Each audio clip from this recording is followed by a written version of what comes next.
성도들이 가장 사모해야 되는 것이 정말 이 찬양처럼 우리가 예수 그리스도를 아는 것을 더 사모해야 되겠죠. 우리 알팍한 지식으로 어떻게 다 알 수가 있겠습니까? 하나님께서 우리에게 은혜를 베풀어 주심으로 우리를 통해서 더욱더 예수 그리스도를 알게 할 수 있는 그런 축복으로 우리가 사모해야 될 것 같습니다. 오늘 우리에게 주시는 말씀은 잠언 27장 1절에서 11절 말씀입니다. 잠언 27장 1절에서 11절 말씀을 함께 읽도록 하겠습니다. 읽습니다. 시작. 너는 내일 일을 자랑하지 말라. 하루 동안에 무슨 일이 일어나는지 내가 알 수 없음이니라. 타인이 너를 칭찬하게 하고 내 입으로는 하지 말며 외인이 너를 칭찬하게 하고 내 입술로는 하지 말지니라. 돌은 무겁고 모래도 가볍지 아니하거니와 미련한 자의 분노는 이 돌보다 무거우니라. 부는 잔인하고 노는 창수 갑거니와 두기 앞에야 누가 서리요. 명철은 숨은 사람보다 나으니라. 친구의 아픈 채망은 춤직으로 마미암은 것이나 원수의 잦은 이맞춤은 거짓에서 난 것이니라. 배부른 자는 꿀이라도 싫어하고 줄인 자에게는 쓴 것이라도 다니라. 고향을 떠나 요리하는 사람은 보금자리를 떠나 떠드는 새와 같으니라. 기름과 향이 사람의 마음을 즐겁게 하니 친구의 순서든 근거가 이와 같이 아름다우니라. 내 친구와 내 아비의 친구를 버리지 말며 내 환난 날에 형제의 집에 들어가지 말지어다. 가까운 이웃이 먼 형제보다 나으니라. 내 아들아 지혜를 얻고 내 마음을 기쁘게 하라. 그리하면 나를 비방하는 자에게 내가 대답할 수 있으리라. 아멘. 오늘의 말씀의 주제는 성도는 이라는 말씀으로 함께 은혜를 나누도록 하겠습니다. 사람들은 참 많은 계획을 세워요. 내가 지금은 이렇게 있지만 내가 뭐 몇 년 후에는 내가 몇십 년 후에는 내가 어떻게 하겠다는 많은 계획들을 세우죠. 제가 예전에 40대 때 나름 젊었을 때 40대 초반인가 30대 후반인가 그때 선극을 한 적이 있다고 이전에 한번 말씀을 드린 적이 있었던 것 같아요. 제가 귀부인 역할을 했습니다. 아주 돈 많은, 그런데 베풀 줄을 모르는 귀부인 역할을 했죠. 거지가 국어를 하러 왔을 때도 베풀 줄을 모르는. 그런데 그날 밤에 이게 죽는 그런 역할을 했어요. 아무리 많은 계획을 세워놓다 할지라도 우리는 우리의 생명이 언제 하나님 앞에 갈지 아무도 모릅니다. 사람은 단 5분 후에 일어난 일도 사람들은 알 수가 없어요. 1시간 후에 내게 어떤 일이 닥칠지 우리는 아무도 모릅니다. 1년 후에, 10년 후에 우리가 어떠한 상황에 있을지 우리는 아무도 몰라요. 그런데 사람들은 마치 영원토록 살 것처럼 계획을 세우고, 그리고 이 계획이 성공하면 나는 어떤 위치에 올라가 있을 거라고 자랑을 하는 것을 우리는 종종 보게 됩니다. 오늘 1절의 말씀을 보면 내일을 자랑하지 말라라고 말씀을 하고 있는데, 이 말씀은 하나님의 뜻이 아니라 인간의 욕심이나 지혜를 자랑하지 말라는 것을 말씀하고 있습니다. 자신의 뜻과 계획을 자랑하지 말라는 거예요. 그래서 솔로몬은 하루 동안에 무슨 일이 우리에게 일어날지 아무도 모른다라고 이야기를 하고 있습니다. 왜냐하면 우리에 대한, 우리의 삶에, 우리의 미래에 대한 주권은 오직 하나님에게만 있기 때문입니다. 우리는 이것을 인정해야 합니다. 그렇다고 해서 꿈을 꾸지 말라는 건 아니에요. 그렇다고 해서 비전을 갖지 말라는 게 아니에요. 오늘의 말씀은 꿈을 꿀지 말라는가 보다, 우리에게 비전을 갖지 말라는가 보다, 그게 아니라 오히려 하나님을 믿는 성도들은 원대한 꿈과 비전을 가져야 합니다. 왜냐하면 우리는 하나님의 약속에 대한 믿음과 소망으로 살아가는 성도들이기 때문이겠죠. 그렇다면 내일에 대한 비전과 꿈을 품때 나의 계획을 자랑하지 말라는 거죠. 그럼 어떻게 해야 될까? 사도 바울 같은 경우는 선교에 대한 많은 비전과 계획을 세웠어요. 그는 로마에서 서버나까지 자기가 선교에 이렇게 선교를 이렇게 해야 되겠다라는 그런 큰 꿈과 비전을 가졌잖아요. 그런데 사도 바울은 이런 꿈과 비전을 가졌지만 항상 내일 일에 대해서는 먼저 하나님 앞에 구했다라는 겁니다. 이게 바로 다른 점이에요. 이게 자신에 대한 어떤 내 계획에 대한 것을 막 꿈꾸고 계획했던 게 아니라는 겁니다. 사도 바울은 하나님의 나라에 대한 선교 사역에 대한 꿈을 꾸고 비전을 가졌습니다. 그리고 늘 하나님 앞에 그는 물었어요. 늘 하나님 앞에 먼저. 왜냐하면 인간의 무기력함을 사도 바울은 너무나도 잘 알고 있었기 때문에 그는 모든 것을 다 하나님 주권에 맡겼다라는 것을 알 수 있습니다. 그로 인해서 그는 정말 선교 역사에 있어서 전무후무하게 위대한 선교 사역에 대한 금자탑을 쌓을 수 있었던 인물이 된 겁니다. 그러므로 성도 여러분, 우리는 이 시대가 불확실할수록 이렇게 불확실한 시대에 우리가 무슨 꿈을 꿀 수 있겠어가 아니라 불확실한 시대를 살아갈수록 더욱 큰 비전과 소망을 품되 자신의 욕심과 자신의 지혜로 품는 것이 아니라 하나님의 약속의 말씀에 따라 꿈을 꾸시기를 바랍니다.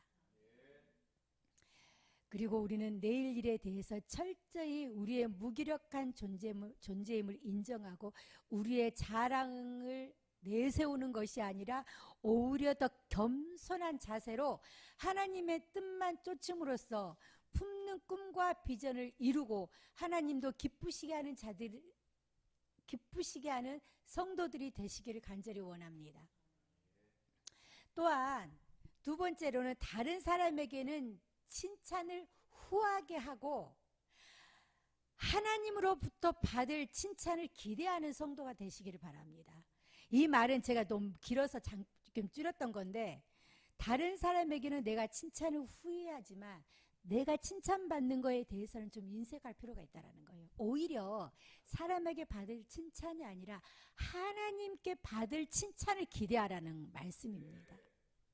2절에 보면 타인으로 너를 칭찬하게 하고 너 입으로는 말며 외인으로 너를 칭찬하게 하고 내 입술로는 말지니라 라고 이야기를 하고 있습니다. 이 말씀이 무슨 뜻인가요? 타인으로부터 너를 칭찬하게 하라는 거죠. 외인으로부터 너를 칭찬하게 하라는 거예요. 내 입술로 너를 스스로 칭찬하지 말라라고 이야기를 합니다. 인간의 욕심으로 계획을 세우는 사람들은 타인의 칭찬보다는 자신 스스로가 자신이 칭찬할 것을 드러내죠. 그래서 자랑을 합니다. 내가 이렇게 계획을 세웠는데 이렇게 해가지고 말이야 내가 이렇게 이루었어라고 오히려 자기 자신의 입술로 자기 자신을 칭찬을 하죠. 그런데 진정한 칭찬은 내가 나를 칭찬하는 것이 아니라 타인이 나를 칭찬하는 거겠죠. 왜냐하면 타인은 상대방을 칭찬할 때 객관적으로 평가하고 난 후에 칭찬을 하거든요. 그런데 우리 자신이 나를 객관적으로 볼 수 있나요? 그러지를 않아요. 네, 내가 선한 일을 하게 되면 타인들이 그 모습을 보고 객관적으로 평가를 하고 난 다음에 저 사람은 정말로 선한 사람이야 라고 이야기를 하는 것입니다. 그런데 내가 나를 칭찬하게 되면 객관적이지 못하다 보니까 그 칭찬이 오히려 남들이 봤을 때는 아름다운 모습으로 보이지 않고 오히려 악취로 느껴진다는 겁니다. 성경에서는 그래서 자기 자신을 자기가 칭찬하지 말라라고 이야기를 하고 있는 것입니다. 하지만 우리 인간들은 그럼에도 불구하고 사람들이 칭찬하는 데에 대해서는 그럼에도 불구하고 잘못된 불완전한 칭찬일 수도 있어요. 객관적으로 칭찬한다 할지라도 그 칭찬이 불완전한 칭찬이 될 수 있다라는 것입니다. 그렇기 때문에 사람의 평가를 통해 받는 칭찬조차도 때로는 정반대의 경우가 있다는 것을 우리는 알 수가 있어요. 저는 그런 경우를 좀 종종 느껴요. 내가 아는 그 사람은 그런 사람이 아니었는데 나중에 봤더니 내가 잘못 봤네. 나는 그 사람을 정말 좋아했는데 그 사람이 그런 사람이 아니었어. 사람의 객관적인 평가조차도 실수가 있을 수 있다는 거죠. 그래서 우리는 사람의 칭찬도 물론 중요하지만 우리 성도들은 사람의 칭찬보다는 하나님께 받은 칭찬을 더 기대해야 된다는 것입니다. 왜냐하면 하나님은 인간의 마음과 인간의 모든 사정을 속속들이 다 알기 때문이에요. 그 사람에 대해서 아무리 그 사람이 감추려고 한다고 해도 그 사람의 악한 마음까지도 하나님은 다 아시기 때문이라는 겁니다. 그래서 우리는 사람들의 칭찬도 물론 믿음의 사람들은 받아야 되겠지만 거기에 마음을 두는 것이 아니라 하나님께서 나를 칭찬하시는 거기에 마음을 두어야 한다는 것입니다. 칭찬은 냄새와 같아서 자기가 하면 악취가 나고 다른 사람이 하면 향기가 난다는 사실을 아시기 바랍니다. 그리하여서 다른 사람의 칭찬에는 우리가 후하되 자신에 대해서는 더 겸손해야 합니다. 그리고 선한 일을 함으로써 유대인의 칭찬을 받고 주님의 칭찬을 받았던 로마 백부장처럼 오직 묵묵히 선한 의와 행함으로써 이웃은 물론 하나님으로부터 영원히 쇠하지 않는 칭찬과 영광을 받는 성도들이 되시기를 예수님의 이름으로 축원합니다. 세 번째로는 성도는 내게 느껴지는 감정이 누구에게로부터 오는 감정인지를 알아야 합니다. 이 부분에 있어서는 정말 저는 이 부분이 중요하다고 생각을 해요. 성도에게 느껴지는 감정이 누구로부터 오는 감정인가? 우리 믿음 생활을 오래 하다 보면 자신의 감정을 본인이 잘 판단하지 못하는 경우들을 많이 봅니다. 그래서 이 마음이 하나님께서 내게 주신 마음이라고 착각을 하는 부분들이 참 많아요. 오히려 막 신앙생활하는 성도들은 그런 것조차도 모르기 때문에 말을 함부로 하지 않은데 오랫동안 신앙생활을 한 사람들은 자기만의 바벨탑이 쌓아져 있거든요. 그러다 보니까 그걸 깨트리지를 못해요. 그래서 내게 느껴지는 그 감정이 하나님께서 내게 주신 음성이야 라고 착각을 합니다. 우리는 오히려 오랫동안 신앙생활 하시는 분들은 더 살펴보고 더 자신을 살펴보고 더 살펴보기를 예수님의 이름으로 간절히 원합니다. 자, 오늘 4절에 보면 부는 잔인하고 노는 창수와 같거니와 투기 앞에서 누가 서리오? 라고 말씀을 하고 있습니다. 사람은 화와 분노도 격렬하지만 질투와 투기는 이보다 더 강렬하여서 막기가 어렵다라는 것을 말을 하는 거예요. 화와 분노도 격렬하죠. 그런데 이 화와 분노보다도 더 무서운 것이 바로 질투와 시기라는 거예요. 왜냐하면 화와 분노는요, 그 일이 해결이 돼버리면 그 화와 분노는 사그라들어요. 그런데 질투와 시기는 그러지 않아요. 질투와 시기는 그 상대가 사라지기 전까지는 절대 식어들지 않는다라는 것입니다. 그래서 서양 속담에 이런 속담이 있다고 해요. 질투에는 휴일이 없다라는 말이 있다고 합니다. 질투에는 휴일이 없다. 그리고 아가서 8장 6절에는 투기는 음부와 같이 잔혹하며 불같이 일어난다라고 말씀을 하고 있어요. 교회 안에서 문제가 일어나는 이유 중에 하나가 바로 시기 질투도 한 부분이에요. 아니 어쩌면 이 시기 질투가 가장 큰 원인이기도 해요. 왜냐하면 우리 목사님은 저 집사님만 이뻐하고 저 권사님만 이뻐하고 나는 쳐다보지도 않고 저 권사님만 쳐다본다. 이런 작은 시기심, 질투심이 시작이거든요. 저 권사님은 나는 쳐다보지도 않고 나한테는 관심도 없고 저 집사님만 예뻐하고 저 집사님만 챙겨. 저 집사님은 나는 별로 바라보지도 않고 나는 별로 챙겨주지도 않고 저 성도님만 맨날 챙기고 저 성도님한테만 맨날 좋은 거 주고 막 그래. 사실은 교회 안에서 이런 작은 시기 질투에서부터 시작이 일어나는 경우들을 종종 보게 됩니다. 자, 그런데 이런 것을 가장 좋아하는 것이 누굴까요? 그렇죠, 마귀입니다. 마귀는 이걸 너무나도 잘 알고 있어요. 그래서 공동체를 분열시키기 위한 가장 좋은 수단 중에 하나가 바로 이 시기 질투심이라는 겁니다.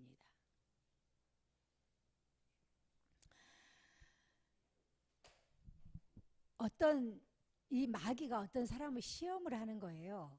그런데 고난을 주고 아무리 핍박을 해도 흔들리지 않고 오히려 고난 주고 핍박할수록 더 하나님 앞에 무릎을 꿇는 겁니다. 아무리 고난을 주고 핍박을 줘도요, 흔들리지가 않고 더 하나님 앞에 나아가는 겁니다. 방향을 바꾼 거예요. 그 교회에 자신보다도, 이게 본인이 생각하는 기준이겠죠. 자신보다도 더 믿음도 없는 사람 같고 더 일도 잘 못하는 것 같고 그러는 사람이 귀한 직책을 딱 맡게 된 거예요. 이 사람 마음속에 아니 나보다도 능력도 없고 나보다도 믿음도 없는 사람 같은데 저 사람이 더 귀한 직책에 딱 올라가 있는 것을 보는 순간 이 사람 마음속에 질투심이 들어오기 시작을 한 것입니다. 그리고 그곳을 이 사람은 떠나버렸어요. 마귀는 공동체를 분열시키는 데 있어서 가장 좋은 수단으로 바로 이런 방법을 초래합니다. 우리에게 오는 그 감정이 솔직히 저도 그런 감정을 느낄 때가 있어요. 왜냐하면 목회자들도 마찬가지예요. 왜냐하면 이 목회자들도 사람인지라 어떤 것에서 시기 질투심이 느껴질 때가 있어요. 그러면 깨어있는 사람은 이거는 하나님이 주시는 마음이 아니구나. 하나님이 주시는 감정이 아니구나. 내가 여기에 넘어가면 안 되겠구나. 스스로 그러는 거예요. 나사렛 예수의 이름으로 명한다. 내 안에 있는 시기 질투심은 떠나갈지어다. 그런데 그 감정을 캐치를 못하는 사람들도 있습니다. 그리고 사단의 그런 종노릇을 하는 사람들도 있다는 겁니다. 여러분들이 신앙생활을 하다 보면 이런저런 감정에 휩쓸리게 됩니다. 그런데 문제는 이 감정이, 이 마음이 내게 주신 이가 누구냐라는 거예요. 사탄이 주는 마음이라면, 사탄이 주는 것이라면 우리가 거기에 휩쓸리는 것이 아니라 예수의 이름으로 내 안에 있는 그 사탄을 물리칠 수 있어야 하는 것입니다. 그런데 우리는 안타깝게도 그런 것에 이용을 당하는 성도들을 많이 보게 돼요. 많이 보게 됩니다. 혹시라도 여러분들을 다른 사람이 시기하고 질투한다 할지라도, 혹시라도 나보다 더 못난 사람이 내 기준에서 봤을 때 나보다도 더 믿음이 없다고 생각한 사람이 교회 안에서 어떤 중직을 맡은다 할지라도 내 안에 시기 질투심이 들어왔을 때는 예수의 이름으로 물리치고 오히려 그 사람이 그 사역을 더 잘할 수 있도록 밑에서 협력해 주는 이런 성도들이 되시길 예수님의 이름으로 축원합니다. 우리는 성경에서 시기 질투심으로 인해서 패가망신한 사람을 볼 수가 있어요. 목숨까지 잃는 사람을 볼 수가 있습니다. 우리는 그 가장 대표적인 인물로 사울 왕을 뽑을 수가 있어요. 사울 왕은 다윗이 골리앗을 물리치고 모든 전쟁에서 승리하고 나왔을 때 백성들로부터 큰 인기를 얻게 되자 사울 왕은 질투심에 눈이 멀게 됩니다. 그리고 그는 이성을 잃게 됩니다. 그래서 다윗을 잡아 죽이려고 다윗을 쫓아다니기 시작을 하죠. 결국 나라를 황폐하게 만들었을 뿐 아니라 자신을 포함한 아들들까지도 전쟁터에서 무참하게 죽게 되는 결과에 이르고 말았습니다. 이를 보면 시기와 질투야말로 이웃은 물론 자신까지도 태우고 사르는 무서운 불과 같다라는 것을 우리는 알 수 있습니다. 그러므로 성도 여러분, 시기와 질투에 빠질 때 그 사단의 함정과 흉계라는 사실을 기억하시기 바랍니다. 이러한 감정의 제물이 되지 않도록 경계해야 합니다. 그리고 시기하고 질투하는 편협한 모습 대신에 남을 나보다 더 낮게 여기는 그런 겸손하고 넉넉한 마음을 품기를 바랍니다. 더 나아가서 공평하신 하나님께서 성도 각자에게 합당한 은사와 사명을 주셨음을 기억하고 오직 받은 사명을 위해 최선을 다함으로써 충성된 자에게 주시는 칭찬과 상금을 넘치도록 받는 성도들이 되시기를 간절히 원합니다. 네 번째로는 성도는 책망을 들을 줄 알아야 합니다. 성도는 책망을 들을 줄 알아야 돼요. 5절에 보면 면책은 숨은 사랑보다 나으니라 라고 말씀을 하고 있습니다. 여기에서 면책은 책망을 말하는 거고, 숨은 사랑은 다른 사람이 잘못된 것을 보면서도 그 사람 체면 때문에 모른 척하고 덮어준다라는 의미를 갖고 있어요. 이 말씀은 누군가가 실수나 범죄를 저지른 것을 볼 때 못 본 채 그 사람의 체면 때문에 못 본 채 덮어준다라는 것을 말을 하는 건데, 이 모습은 오늘날에 더 중요하게 우리에게 다가오는 이유는요, 우리가 가정과 교회에서도 이런 모습을 흔히 볼 수 있다는 거예요. 사회는 물론이고요. 가정에서 우리가 자녀를 양육을 할 때, 예전에는 물론 또 이렇게 말하면 예전에 이야기를 한다고 할 수 있지만, 우리 때는 부모가 야단치는 거를 뭐 당연하게 생각을 했어요. 매도 많이 맞기도 하고 그런 사람도 많이 있었어요. 근데 요즘엔 자녀가 한 명, 두 명이다 보니까, 물론 그러지 않는 정말 바르게 양육하는 부모들도 있지만, 자녀가 웬만큼 잘못을 해서는 야단을 치지 않는 경우를 봅니다. 그런데 문제는 작은 실수 하나를 덮어주기 시작을 하게 되면 그 자녀들은 그게 실수인지를 모르고 그게 잘못인지를 몰라요. 그래서 나중에는 더 큰 실수를 하게, 더 큰 잘못을 하게 되는 거죠. 이것이 과연 사랑일까라는 것입니다. 가정에서 내 아이를 제대로 훈계하지 않고 제대로 면책하지 않고 숨은 사랑으로 이 자녀를 키운다면 이 자녀는 철저하게 이기적인 아이로 자라날 수밖에 없습니다. 저는 늘 말해요. 자녀는 부메랑이라고. 자녀는 부메랑이에요. 던지면 내가 어떻게 던지냐에 따라서 그 던지는 부메랑이 다시 내게 돌아온다라는 거예요. 내가 자녀를 잘못 양육을 하면 내가 나이 먹은 노년에 그 자녀가 잘못 키운 그 자녀의 그 잘못된 것이 내게 그대로 돌아온다라는 것을 이야기를 하는 것입니다.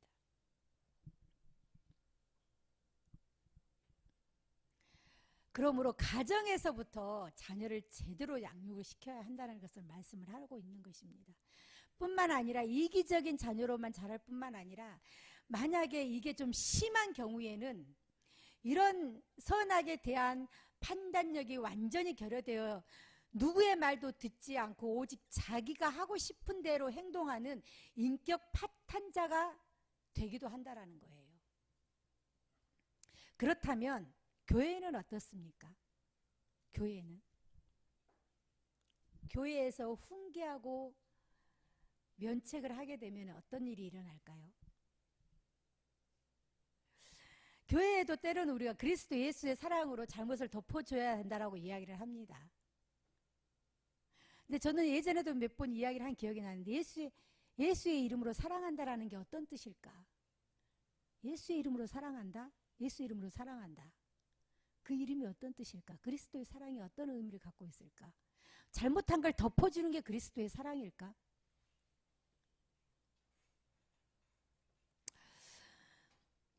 성경에서는 그리스도의 사랑은 그런 사랑이 아니라고 말씀을 해요.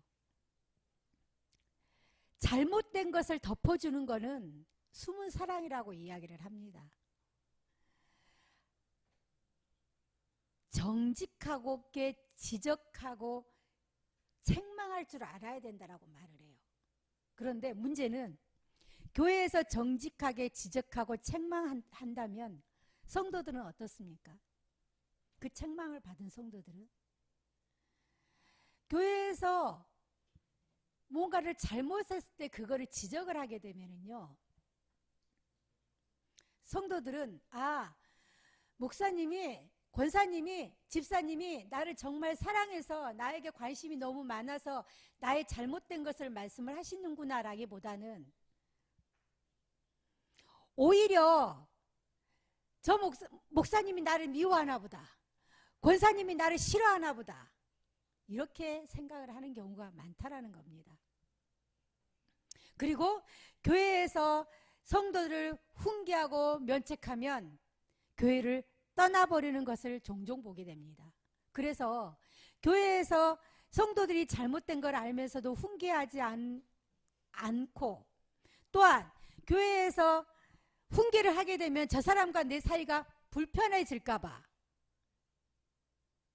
불편해지는 게 싫어서 오히려 그냥 그 사람의 잘못된 것을 덮어버리는 이런 경우들도 종종 있음을 우리는 보게 됩니다. 그런데 성도는요, 책망을 들을 줄 알아야 돼요. 부모가 자식에게 매를 드는 것은 사랑의 매잖아요. 옳은 길을 가라고, 바르게 커라고. 책망을 하는 거는요, 그 사람에게 관심이 있기 때문이에요. 그 성도가 올바르게 믿음 생활을 하기를 원하는 마음에서 그러는 겁니다. 하나님의 명령대로, 하나님의 말씀대로 그 성도를 양육하기 위한 것입니다. 6절에 보면 친구의 통찰은 충성에서 말미암은 것이니 원수의 자주 입맞춤은 거짓에서 난 것이다라고 이야기를 합니다. 여기에서 통찰이란 말은 타박상이나 상처를 의미하고 있어요. 이게 무슨 말씀이냐면 친구가 상처를 입을 만큼 쓴소리를 한다라는 것입니다. 진정한 친구는요, 쓴소리를 할 줄 알아야 된다라고 이야기하잖아요. 그냥 달콤한 말로 거짓되게 그 사람을 칭찬해서는 안 된다라는 것을 말씀을 하고 있는 것입니다. 그런데 우리가 여기에서 여기에서 우리가 가져야 될 마음이 참 중요한 것 같아요. 누군가를 책망하고 면책하고 또 쓴소리를 할 때는 먼저 자기 자신을 돌아보고 내가 정말로 예수의 마음으로 저 사람을 책망을 하고 있는 건지, 아니면 내 안에 그 사람을 시기하고 질투하면서 그 사람이 잘된 것이 내 마음에서 걸림이 있어서 그냥 그 사람을 책망하고 야단을 치고 있는 건지 자기 자신을 먼저 돌아봐야 된다는 거예요.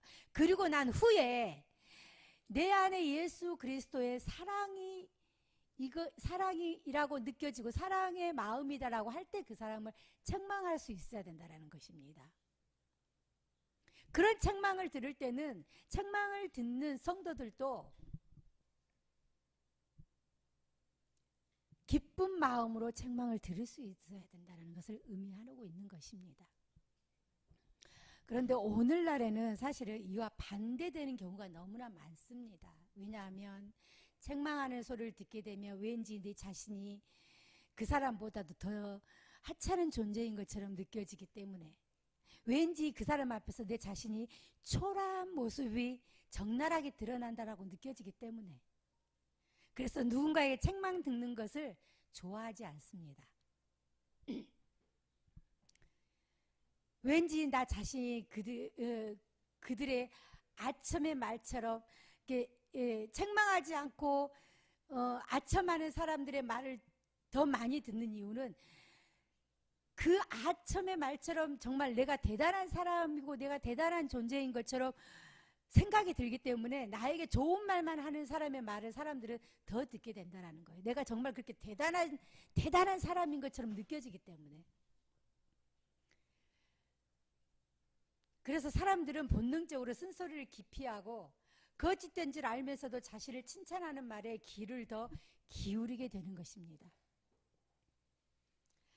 만일 우리가 선한 목자 되시는 주님과 주님이 세우신 신실하신 종들이 바른 소리 대신 사탄과 악한 친구의 말을 따라 나태하고 방종하게 살게 된다면 결국은 영원한 천국으로 들어가는 영광을 누리지 못하게 될 것입니다. 그러므로 성도 여러분, 우리는 다윗을 한번 생각해 볼 필요가 있습니다. 다윗은 자신이 범죄한 범죄 사실을 지적한 선지자의 소리에 귀를 기울였습니다. 하나님의 종의 소리에 그는 귀를 기울임으로 인해서 그는 하나님 앞에 귀한 종으로 쓰임을 받은 사람입니다. 그렇다면 또 반대되는 왕들도 있죠. 아합 왕이나 요아김이나 시드기야 같은 이런 왕들은 자신에게 아첨하는, 자신이 듣기 좋아하는 이런 선지자들의 말만 들었다라는 거예요. 그로 인해서 결국은 그들은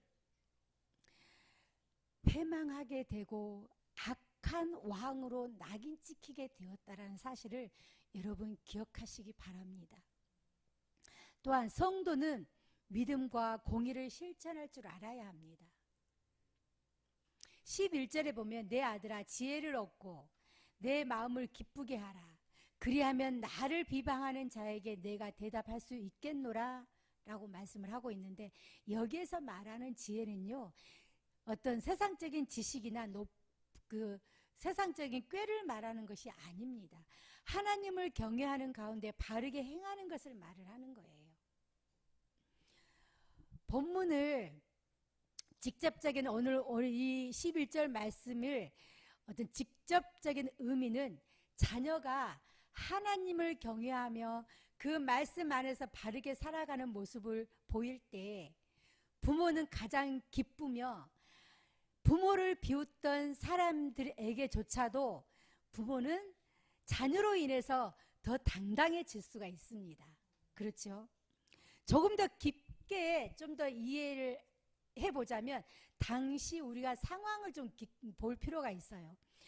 그 당시 상황은 농경과 목축을 주로 했던 고대 사회에서는 인구의 수가 곧 국방과 노동력의 척도를 가늠할 수 있었던 그런 시대입니다.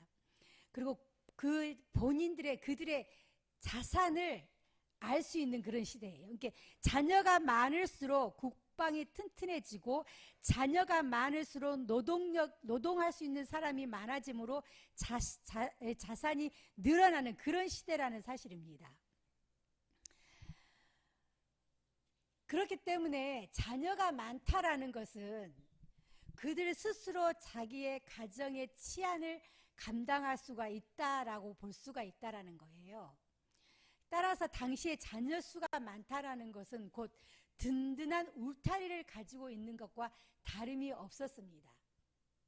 그래서 시편 127편 4절에 5절에서 보면 자녀를 전통의 화살로 비유하며 이것이 가득한 자는 성문에서 수치를 당치 않는다라고 말씀을 하고 있습니다. 그런데 자녀의 수가 많다고 해서 무조건 좋은 건 아니죠. 왜냐하면 자녀가 부모의 말을 잘 듣고 하나님 앞에 바로 세워질 때는 부모의 수치까지도, 다른 사람이 부모를 업신 여기는 것까지도 오히려 부모를 높여줄 수가 있겠지만, 만약에 자녀가 불량하겠다라고 하면, 자녀가 많은데 불량하게 자랐다라고 하면, 우리나라 말에 그런 말이 있죠. 나무에 바람 잘 날이 없다라는 말이 있습니다. 자녀가 많다면 오히려 그 많은 자녀로 인해서 주변에서 질타의 대상이 되고 치욕거리가 되기 때문입니다. 우리는 우리의 믿음이 우리의 삶을 통해 하나님을 기쁘게 하고 있습니까? 아니면 수치를 당하게 하고 있습니까? 하나님께서는 사단에게 욥을 자랑하셨죠. 그런데 하나님께서 욥을 사단에게 자랑할 때 욥의 엄청난 재산을 자랑한 것이 아니라 그의 경건하고 의로운 삶을 자랑을 했습니다. 그렇죠? 성도 여러분, 만일 우리가 자녀들을 하나님께서 귀히 보시는 아들, 딸로 키우기를 원하신다면 우리의 자녀들이 하나님을 경외하는 가운데 정직하고 의롭게 살아가도록 그렇게 양육을 해야 할 것입니다. 또한 성도들에게 있어서 세상적인 성공보다는 하나님 앞에서 바로 서는 것이 우선임을 가르쳐야 할 것입니다. 무엇보다도 우리 스스로가 먼저 믿음 안에서 의롭고 경건한 삶을 살아갈 수 있도록 힘써야 합니다. 하늘에 계신 아버지의 마음을 기쁘고 자랑스럽게 해드릴 수 있는 성도가 되어야 할 것입니다. 이제 말씀을 맺도록 하겠습니다. 사랑하는 성도 여러분, 성도의 지혜가 어떤 것일까? 성도의 지혜는 그것은 바로 자신의 욕심을 채우기 위한 계획이 아니라 하나님을 기쁘시게 하는 계획을 세우는 것. 다른 사람에게는 칭찬을 후하게 하지만 자신에게는 엄격하여 하나님으로부터 받은 칭찬을 기대하는 성도가, 또 내게 느껴지는 감정이 누구에게로부터 오는 감정인지를 분별할 줄 아는 성도, 또 책망을 들을 줄 아는 성도, 책망을 하나님의 말씀이라고 기쁘게 들을 줄 아는 성도, 믿음과 공의를 실천하는 성도가 바로 지혜로운 성도임을 아시기를 예수님의 이름으로 축원합니다. 기도하겠습니다.